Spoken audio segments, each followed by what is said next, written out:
Alamin naman po natin ang lagay ng trapiko sa North Luzon Expressway sa mga oras na ito. Live mula sa NLEX, si Cristal Ramizares, una sa balita. Cristal?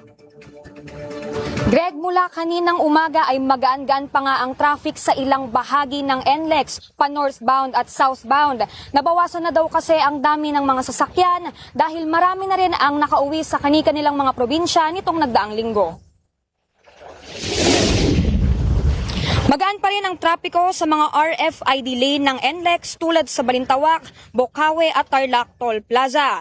Ayon sa ilang biyahero, nabawasan na ang mga sasakyan sa Manila dahil nakauwi na sa kani-kanilang mga probinsya nitong nagdaang Biyernes. Binabantayan din mula kaninang umaga ang Mindanao Toll Plaza dahil nakararanas na ito ng moderate traffic. Umaabot na kasi ng 200 meters ang nakapila sa RFID lanes. Mula alas 8 ng umaga hanggang kaninang alas 11 naman ay magaan din ang trapiko sa southbound at northbound lanes ng San Fernando at May Kawayan Interchange.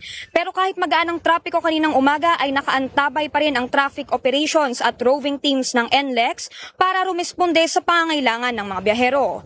Para sa mga stranded vehicles, patuloy ang libreng towing services ng traffic operations ng NLEX, SCTEX at NLEX Connector para sa mga Class 1 vehicles mula 6 a.m. hanggang 6 p.m. hanggang December 25. Tumawag lang sa 135000 para sa roadside assistance. Samantala, libre rin ang toll fees sa SMC-operated expressways mula December 24 hanggang January 1, 10 p.m. to 6 a.m. Kabilang dito ang NAIA Expressway, SLEX, Star Tollways at Tiplex.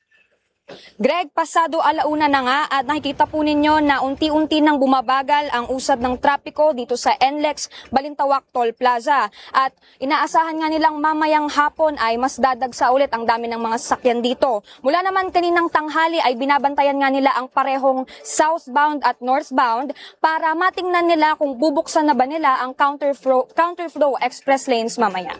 Nauna sa balitang totoo at laging bago, Cristal Ramizares ng IBC News para sa Alauna sa Balita ng Congress TV.